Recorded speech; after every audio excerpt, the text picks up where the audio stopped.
Borobudur अथवा बरबुदुर Indonesia के मध्य जावा प्रांत के मगेलांग नगर में स्थित 9वीं सदी का विहार है। ये 6 वर्गाकार चबूतरों पर बना हुआ है, जिसमें से 3 का ऊपरी भाग वृत्ताकार है।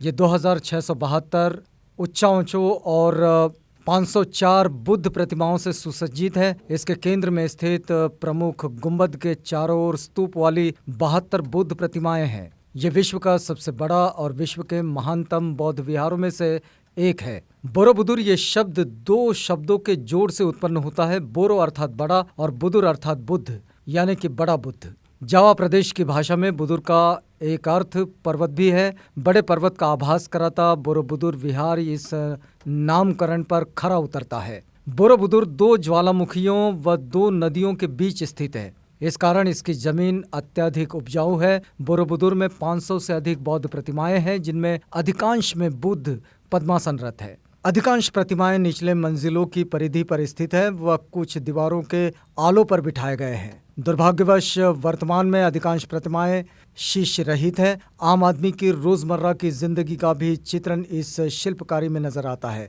बुद्ध की जीवनी के कई महत्वपूर्ण पलों को इन शिल्पों द्वारा पुनर्जीवित किया गया है, जैसे कि उनका जन्म स्थल, उनका घोड़ा, बोधि वृक्ष जिसके छांव तले उन्होंने ध्यान किया, इत्यादि। इन शिल्पों के ऊपर हम समृद्धि की झलक भी देख सकते हैं, जैसे कि पूर्ण घटक, छलकती गगरी आदि। 2600 से अधिक उच्चावच प्रतिमाएं यहाँ पर है। ये संपूर्ण मंदिर के अंदर। संभवतः इन शिल्पों पर भी भारत के एलोरा की तरह चटक रंगों से रंगाई की गई हो। बोरोबुदुर विहार संभवतः 800 ईस्वी के लगभग स्थापित हुआ था, अर्थात ये विहार करीब 1200 वर्षों से भी अधिक प्राचीन है।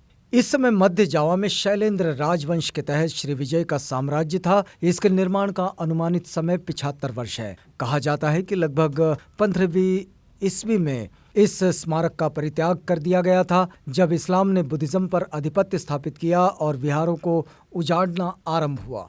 भारत के अजंता की गुफाओं की तरह बोरोबुदुर का पुनराविष्कार सन 1814 ईस्वी में lieutenant governor general Thomas Stamford Raffles ने किया, जो यहाँ अंग्रेज शासन के दौरान जावा का कार्यभार संभाल रहे थे। उन्होंने डच अभियंता H.C.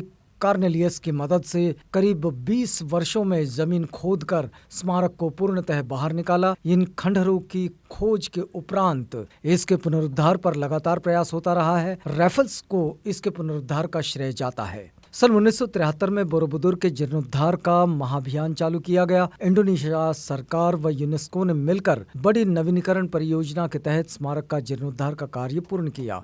नवीनीकरण की समाप्ति पर यूनेस्को ने 1991 में बोरोबुदुर को विश्व धरोहर स्थलों की सूची में शामिल कर लिया।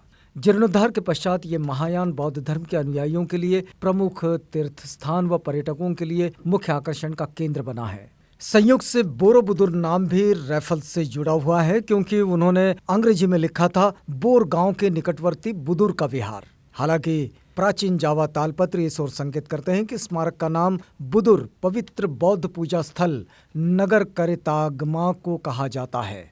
यह तालपत्र मजापहित राजदरबारी व बौद्ध भिक्षुकों द्वारा 14 ईस्वी में लिखा गया था। इस स्मारक के जीर्णोद्धार ने विश्व को एक अमूल्य धरोहर प्रदान की है। साथ ही साथ बढ़ती लोकप्रियता ने अधिक यात्रियों को इस ओर आकर्षित भी किया है।